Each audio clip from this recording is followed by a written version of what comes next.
Oi, gente, voltei para finalmente gravar para vocês o vídeo de reagrupamento familiar que todo mundo me pediu, principalmente a questão das documentações. Bem, vou direto ao assunto. Como todo mundo sabe, aqui os CEFs não tem um padrão, digamos assim, deveria, mas não tem. Cada um atende a sua maneira, conforme entende, até dentro do próprio setor, cada atendente às vezes pede as coisas de uma maneira diferente. Então, o que eu fiz? Eu preferi exagerar. Eu fui no site do CEF, peguei a listagem toda de documentação de reagrupamento e por contrato de trabalho, e eu levei tudo. E mais ainda as informações que as pessoas passavam no grupo dos WhatsApp, que, como eu falei, grupo de WhatsApp é sempre muito bom para você pegar as informações. Então eu somei todas as informações de tudo que estava escrito ali e levei tudo aquilo ali. Resumindo, quando chegou lá, eu não entrei primeiro, porque quem ia nos reagrupar era meu marido, então ele entrou primeiro sozinho e eu e minha filha ficamos aguardando apenas para tirar as fotos para o cartão. O meu marido disse que quando ele entrou, a senhora viu que eu tinha separado assim três partezinhas, né? Os documentos meus, os dele, os da Isabela.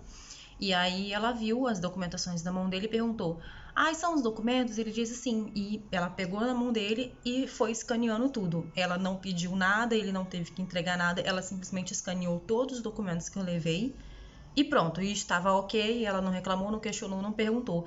Então, assim, eu não tenho como dizer para vocês o que ela pediu, porque ela simplesmente pegou todos os documentos e levou. Mas também não reclamou, então tava tudo beleza. Eu vou apresentar aqui para vocês agora como que tá a apresentação no site deles. Então, gente, vocês entram lá no site cef.pt e aí vocês rolam para baixo.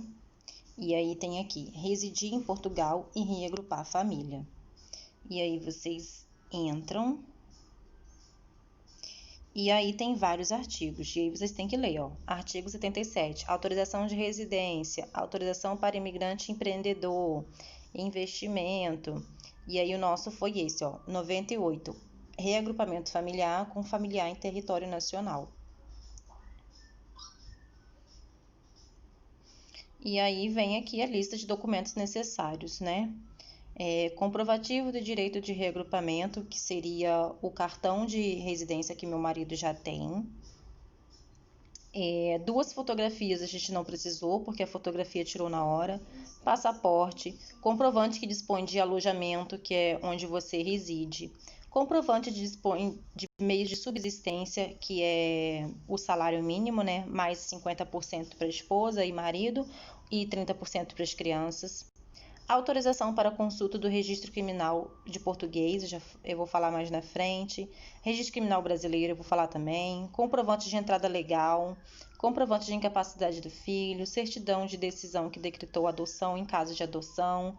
E aqui, gente, olha, tem todos os documentos, tá vendo? E aqui algumas observações para você ler, as pessoas que têm o direito. E aqui tem todos os artigos das pessoas que podem pedir autorização de residência, entendeu? Então é só você acessar o site e ver lá algumas perguntinhas, os documentos que tem lá. E aí eu peguei também, peraí. Aí eu fui aqui também, ó, trabalhar em Portugal. E aí ele vai abrir e ele mostra o artigo 88 e 89, que são os mais famosos, né?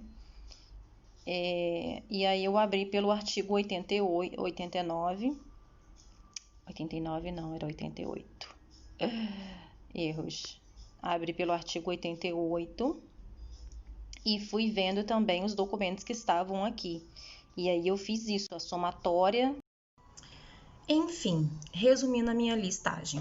Passaporte válido de todas as pessoas, né? Eu, Isabela e Guilherme, com data de validade. Eu, inclusive, tive que renovar meu passaporte aqui no mês de junho, porque ele tinha vencido no mês de maio, devido à pandemia, só renovei em junho. Comprovante de entrada no espaço Schengen. O nosso comprovante é um carimbo que é dado na entrada quando a gente entra no país, é dado um carimbo, né, no passaporte. Só que algumas pessoas entram por outros países. A pessoa talvez entrou na Espanha, entrou em algum outro país, e aí o carimbo a pessoa recebeu lá. E aí você tem que ter esse carimbo, entendeu? E quando você não tem esse carimbo de Portugal, por exemplo, a pessoa entrou pela Espanha e veio, não sei, de trem, de carro, alguma coisa. E aí chegou aqui, você ficou num hostel, num hotel. O hostel, o hotel, alguma coisa, tem que ter informar o CEF que você está no país, entendeu? Você tem que ter algum comprovante. O meu carimbo, ele ficou muito fraquinho. Ó, vou mostrar aqui pra vocês. Tá vendo? Não dá. Tá vendo? Não dá pra ver data de nada, não dá pra ver nome, não dá pra ver nada direito. E aí, eu com medo de, né, deles implicarem também, reclamarem, falar qualquer coisa, eu peguei as passagens de avião e trouxe também. Sempre quando a gente compra passagem de avião, a gente recebe, né, a confirmação por e-mail. Então, eu imprimi aquele arquivo e trouxe. Comprovante de alojamento. Eu tenho contrato de arrendamento e aí eu levei o contrato e também fiz o da junta de freguesia. Fiz os dois e levei os dois. Comprovante de subsídio. Essa é uma dúvida que gera muita confusão para todo mundo. Então, para você agrupar, a pessoa que agrupa tem sim que receber mais de um salário. Então, assim, o salário mínimo aqui é 600 euros. Então, para agrupar uma esposa ou um marido, tem que receber 600 euros mais 50%. E para agrupar uma criança, tem que receber 600 euros mais 30%. Ou seja, Guilherme tinha que comprovar que ele recebia 600 euros mais 80%. Sendo que se você também trabalha, você que for agrupado também trabalha, ou trabalha por recibos verdes, ou contrato, ou tem seguro-desemprego, alguma coisa, você também leva essa comprovação. Por exemplo, eu no momento não estou trabalhando, mas eu estou recebendo o seguro-desemprego, o subsídio-desemprego, e aí eu levei esse comprovante. Então eu levei tanto a renda dele, quanto levei o meu subsídio-desemprego também.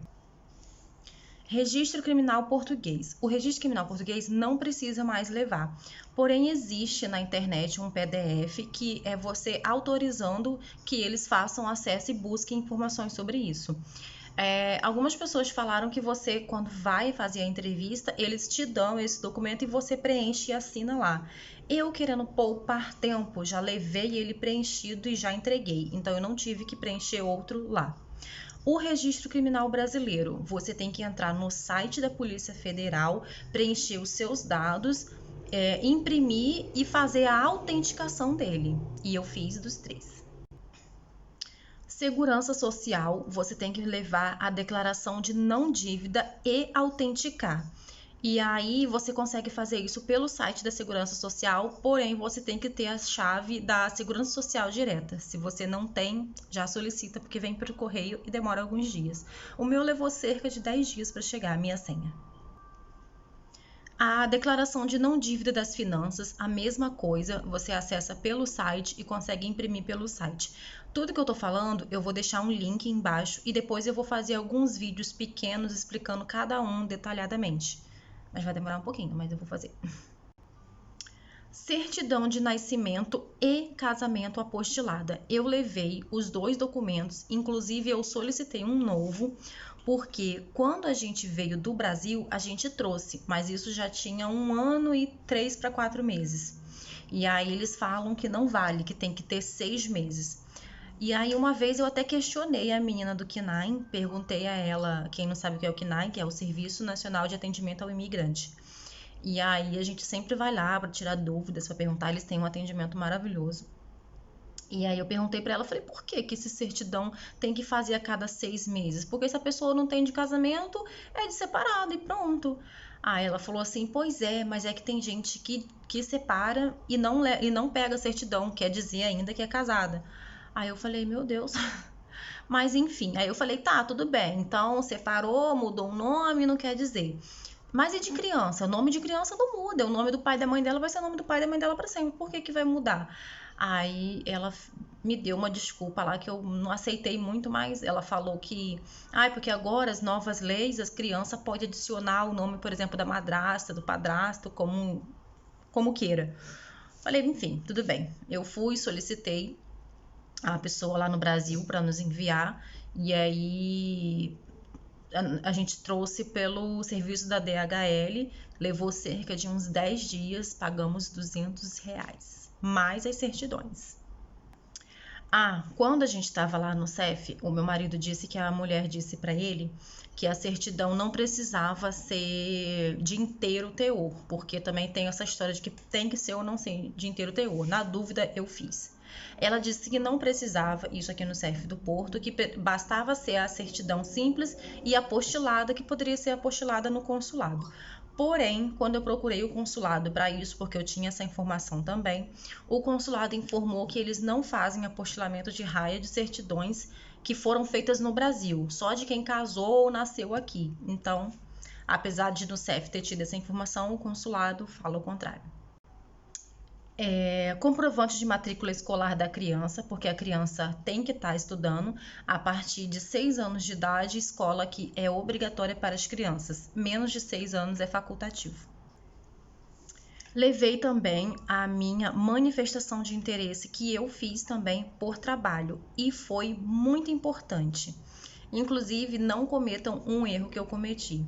Eu fiz uma manifestação de interesse por trabalho com promessa de trabalho e aí não tinha segurança social. E eu fiz dentro do prazo de turismo de 90 dias. E aí, uns 40 dias depois, a minha segurança social saiu. Aí, o que eu fiz? Eu cancelei essa manifestação e fiz outra. E aí aconteceu que quando a gente foi na entrevista e a mulher foi ver se eu tinha que pagar a multa ou não, ela fez essa multa através da minha manifestação de interesse. Não sei o que reagrupamento tem a ver com a manifestação de interesse, mas eles usam essa data para fazer esse cálculo. E aí, se eu não tivesse cancelado a primeira, eu não ia pagar multa, né? Mas aí, eu ainda assim, ela foi generosa, porque como eu passei 40 dias, a minha multa poderia ser de 160 a 320 euros. Mas ela me cobrou a metade do mínimo. Ela me cobrou 80 euros apenas. Então, assim, mesmo que você agende reagrupamento, não cancela a sua manifestação de interesse. Aliás, nunca cancele nada aqui. É uma coisa que eu aprendi aqui. E aí, finalizando, levei contrato de trabalho do meu marido e os últimos 3 recibos de salário. E foram esses documentos que eu mandei. Eu vou deixar tudo descrito abaixo desse vídeo, vou deixar alguns links também. Se tiver alguma dúvida, manda aí, tá bom?